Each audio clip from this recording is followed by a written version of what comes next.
Hello guys, कैसे हो आप सब। गाइस, आज की वीडियो के अंदर मैं आपको एसएससी सीजीएल मेंस 2022 के लिए मैथ्स की स्ट्रेटजी बताने वाला हूँ। और ये वीडियो आपके लिए बहुत इंपॉर्टेंट है, आप लोग प्लीज इसको लास्ट तक देखना। सब कुछ हम लोग इस वीडियो में डिस्कस करेंगे, ठीक है।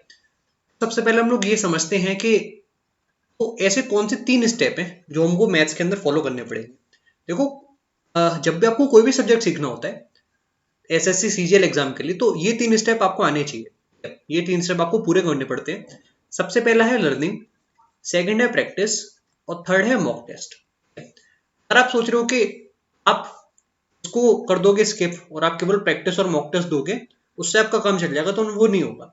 अगर आप ये सोचोगे कि आप किसी भी टीचर से पढ़ लोगे, आपने ये स्टेप कंप्लीट कर लिया लर्निंग, फिर आप डायरेक्ट मॉक टेस्ट दे दोगे और आप प्रैक्टिस नहीं करोगे, तो वो भी नहीं होगा। तो ये जो 3 स्टेप है, हर एक स्टेप की अपने आप में काफी इंपॉर्टेंस है, ठीक है। आप इनमें से किसी भी स्टेप को स्किप नहीं कर सकते। अब बस होता ही है कि जो भी लोग पहले एग्जाम दे चुके हैं, जैसे अगर कोई ऐसा है जो सीजीएल 20 या फिर सीजीएल 21 का पेपर दे चुका है, तो उसको ये सब चीज पहले से आती है। लर्निंग स्टेप उसका पहले पूरा हो चुका है, तो उसको केवल प्रैक्टिस करनी है और उसको मॉक टेस्ट देनी है, क्या। और एक्चुअल में होता है क्या है कि जब भी आप कोई चीज सीख रहे हो तो आपको उसको सीखने में ज्यादा समय लगता है, ठीक है। तो ये 3 स्टेप है, पहले आप कोई चीज सीखते हो, फिर आप उसको प्रैक्टिस करते हो, फिर आप मॉक टेस्ट देते हो। जैसे लेट सपोज आपने ज्योमेट्री पढ़ना स्टार्ट करा, तो पहले आप ज्योमेट्री के 10-12 लेक्चर देखोगे, जिससे आपको सब कुछ एक, मैं कह सकता हूँ कि आइडिया लगेगा, ठीक है, कि कौन कौन से क्वेश्चन एग्जाम में आ रहे हैं, ठीक है? कौन कौन से फॉर्मुलेज हैं जो आपको पता होने चाहिए। फिर आप लोग ज्योमेट्री के क्वेश्चन प्रैक्टिस करोगे कि रिसेंटली एग्जाम्स में पूछे गए हैं, और फिर आप लोग मॉक टेस्ट लगाओगे, ठीक है। ये पूरा आपका प्रोसीजर होता है। इसके बारे में हम लोग बात करते हैं। तो पहले लर्निंग, देखो, लर्निंग जो है वो टाइम टेकिंग प्रोसेस है, जैसा मैंने आपको बताया।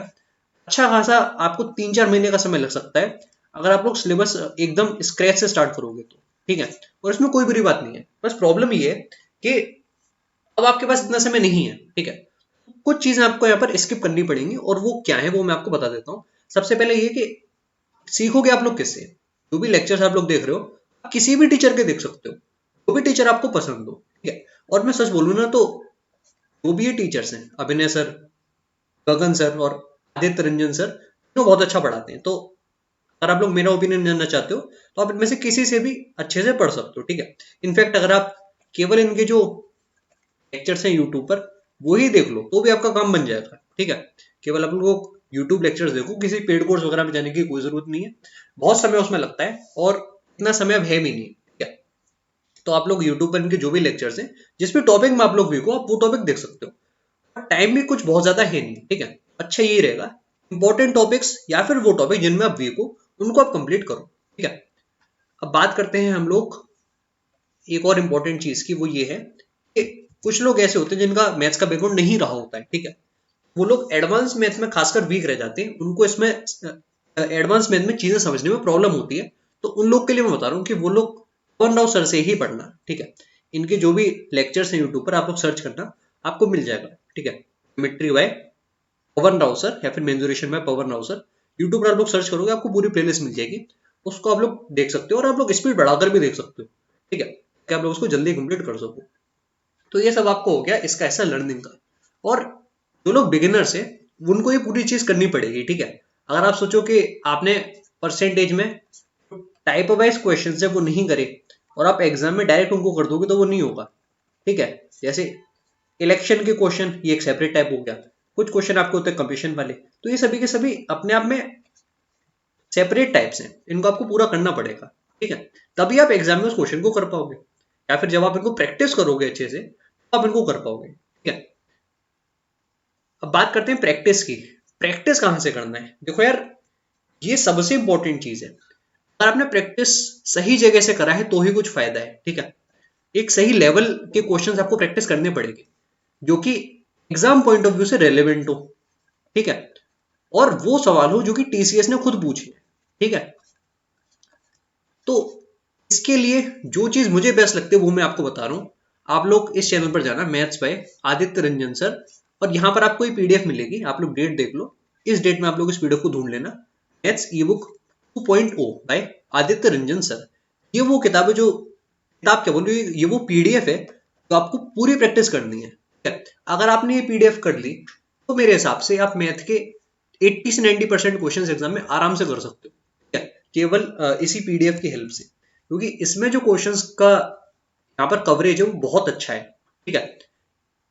जितने भी आपके एग्जाम से रिसेंट वाले CGL, CPO, CHSL, MTS, selection post, सभी के क्वेश्चंस यहाँ पर अरेंज कर दिए गए हैं टॉपिक वाइज, और जितने भी क्वेश्चन यहाँ पर प्रोवाइडेड है मैं कह सकता हूँ कि मोर देन सफिशिएंट है, ठीक है। अगर आप इनको लगा लेते हो सब क्वेश्चंस को, या फिर जो टॉपिक आपका वीक है, ठीक है, उसके क्वेश्चन आप लगा लेते हो, तो वो मोर देन सफिशिएंट है भाई, ठीक है, उतना कर लो बहुत है। और किसी किताब के पीछे जाने की कोई भी जरूरत नहीं है, केवल इतना कर रहे हो सफिशिएंट है, ठीक है। तो जो भी लोग पहले से तैयारी करते आ रहे हैं, सिलेबस इनका पहले पूरा हो चुका है, तो वो डायरेक्ट यहाँ पर आ सकते हैं, ठीक है, और इसको पूरा लगा सकते हैं। इसके पीडीएफ का जो लिंक है वो मैं आपको डिस्क्रिप्शन में दे दूंगा, या फिर आप लोग इस चैनल पर जाना और सर्च कर लेना। उम्मीद है कि आप लोग इस चैनल में पहले से ज्वाइन भी हो गए, ठीक है। मेरे चैनल पे भी मैंने पीडीएफ डाली थी, वहां पर मैं इसको पिन कर दूंगा। बात करते हैं मॉक टेस्ट की।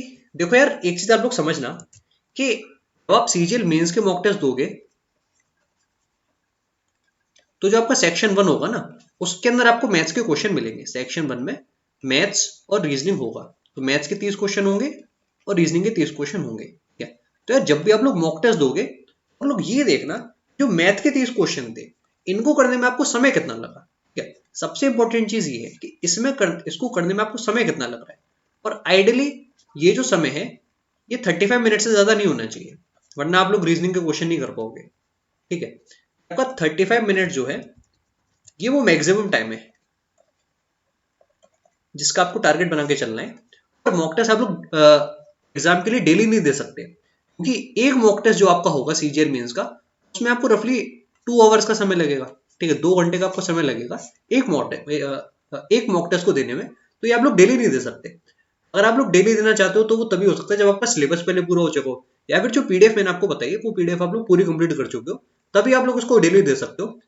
तब तक आप लोग क्या करना है कि ऑल्टरनेट डेज पर आप लोग मॉक टेस्ट देना, एक दिन छोड़कर एक मॉक टेस्ट आप लोग लगाने हैं, ठीक है, उतना सफिशियंट है। ऑल्टरनेट डेज आप लोग मॉक टेस्ट देना, और ये जरूर देखना कि मैथ में ऐसे कौन से क्वेश्चन है में आपको समय लग रहा है। जैसे अगर मेंजुरेशन के क्वेश्चन में आपको ज्यादा समय लग रहा है, तो आप लोग मेंजुरेशन की जो भी यहाँ पर क्वेश्चन हो, क्वेश्चन को प्रैक्टिस कर लेना, ठीक है। अगर आपको जो टॉपिक में समय लग रहा है, let's suppose time, speed, distance में, या फिर मैं कह सकता हूँ कि जो क्वेश्चन डीआई के आ रहे हैं उनमें अगर आपको समय लग रहा है, तो आप लोग इस टॉपिक को सेपरेटली प्रैक्टिस कर सकते हो, ठीक है। वही बात होती है, जब आप मॉक टेस्ट देते हो तभी आपको पता चलता है कि आपके कौन से टॉपिक्स वीक हैं, ठीक है। तो ये मॉक टेस्ट की इंपॉर्टेंस होती है।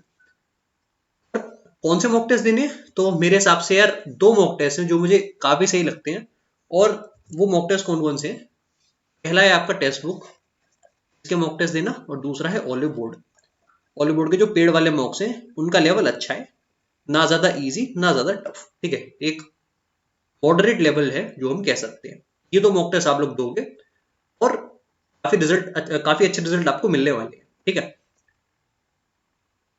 बाकी एक चीज और, ये सबसे क्रूशियल पॉइंट है, द एक्स्ट्रा यूनिट। तो यार आप किसी भी टीचर का पेड कोर्स ले लो, या फिर आप किसी भी पीडीएफ से प्रैक्टिस कर लो, हर बार ऐसा होगा कि कुछ ना कुछ क्वेश्चन एग्जाम में होंगे जो आपसे नहीं हो पाएंगे, ठीक है। जैसे अगर आपने बहुत अच्छी टीचर को कोई भी पेड कोर्स ले लिया, या फिर आपने कहीं से भी जितनी भी बेसिक्स हैं वो आपने कवर कर लिए, ठीक है, आपने प्रैक्टिस भी कर ली, सब कुछ आपने कर लिया, आपने मॉक टेस्ट भी लगा लिए, तब भी आप देखोगे कि जो आपका स्कोर है वो एट मैक्स यहां पर आके फंस जाएगा, ठीक है, इसके आसपास 70 के आसपास। और वो इसीलिए होगा क्योंकि आपको एग्जाम अप्रोच नहीं पता। क्या मिसिंग होता है? एग्जाम अप्रोच, कि पेपर में कुछ क्वेश्चन को जल्दी कैसे कर सकते हैं, ठीक है, तो वो चीज आप कहां से सीखोगे? और ये जो चीज है ना, एग्जाम अप्रोच, यही वो चीज है जिससे आप अपने स्कोर को 75 प्लस ले जा सकते हो और इसकी तरफ ले जा सकते हो, ठीक है। तो अगर आपको एकदम मैक्सिमम स्कोर करना है तो एग्जाम अप्रोच भी आपको सीखना पड़ेगा, और वो आप कहां से सीख सकते हो? इसके मैं आपको 2 सोर्स बता रहा हूँ, ठीक है। सबसे पहला सोर्स ये, एक प्लेलिस्ट मैंने बना दी है, मैंने जितने भी इंपॉर्टेंट वीडियोस डाले हैं, ठीक है, उसकी प्लेलिस्ट है, और ये सभी सेशंस काफी अच्छे हैं। ये प्लेलिस्ट का लिंक आपको डिस्क्रिप्शन में मिल जाएगा, इसमें जाना और यहाँ पर जितने भी लेक्चर्स हैं सभी लेक्चर को देखना, ठीक है। इसमें रफली आपको टोटल 800 क्वेश्चंस मिल जाएंगे, जो कि रिसेंटली टीसीएस ने पूछे हैं, और ये सभी क्वेश्चन वो है जिनका लेवल अच्छा है। ठीक है, जिन क्वेश्चन में एग्जाम के अंदर आप लोग फंस सकते हो, उन सभी क्वेश्चंस का कंपाइलेशन ये है। ठीक है, रिसेंट जितने भी एग्जाम है सबका, तो इसको देखना, इसको देखने से बहुत फायदा आपको मिलेगा। ठीक है, दूसरा सोर्स ये है competition preparation channel, Rohit Tripathi sir का ये चैनल है। इसमें आप लोग जाना, और इसमें आप लोग ये करना जो शिफ्ट वाइज सॉल्यूशन होते हैं।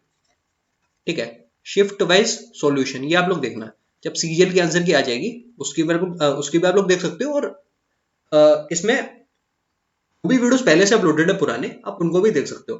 क्योंकि फायदा पता है क्या है, जैसे सीपीयू के अंदर मैथ के 50 क्वेश्चन आते हैं, अब आप ये वीडियो को देखो, इस वीडियो में 51 मिनट्स में उन 50 क्वेश्चन के संग डील करा गया है। ठीक है, तो यहां से आप सीखोगे कि कैसे आप लोग 1 मिनट में एक क्वेश्चन को एग्जाम में कर सकते हो।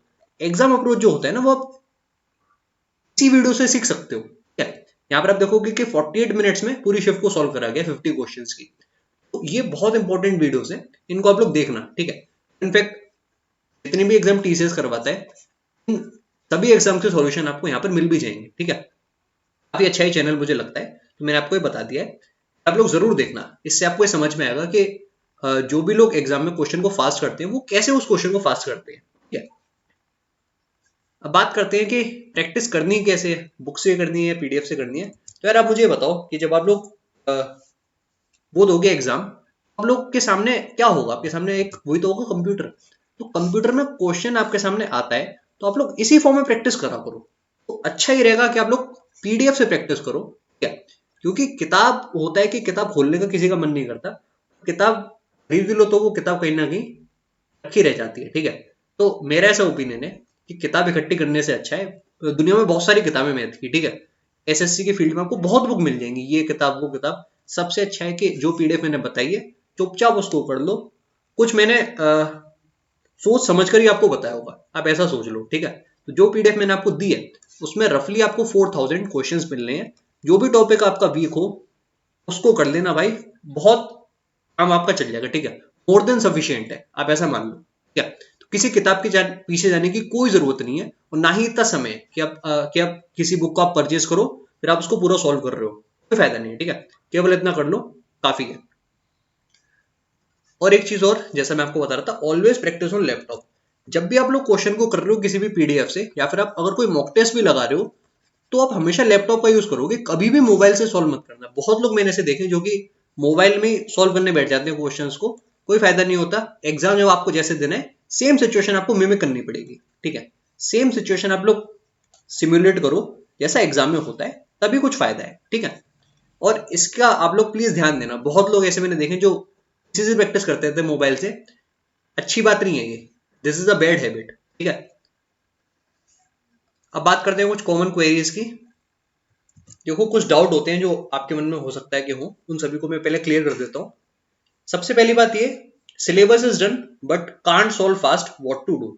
फिर कई लोग का होता है कि उन लोगों ने सिलेबस तो कंप्लीट कर लिया, काफी अच्छे टीचर से उन लोगों ने पढ़ा, नोट्स भी उन लोगों ने सारे बनाए, पर स्टिल वो एग्जाम के अंदर क्वेश्चन को फास्ट नहीं सॉल्व कर सकते। ठीक है, व्हाट टू डू, तो मैंने आपको ये तो बताया कि आप ये देखो, ऐसी वीडियोस आप देखो जिसमें जैसे 50 मिनट्स में 50 क्वेश्चन सॉल्व हो रहे हैं। ठीक है, वहां से आपको समझ में आएगा कि एग्जाम अप्रोच क्या है। अगर आपका सिलेबस हो चुका है, आपने नोट्स भी बनाए हैं, तो जो चीज मिसिंग है ना, वो है एग्जाम अप्रोच।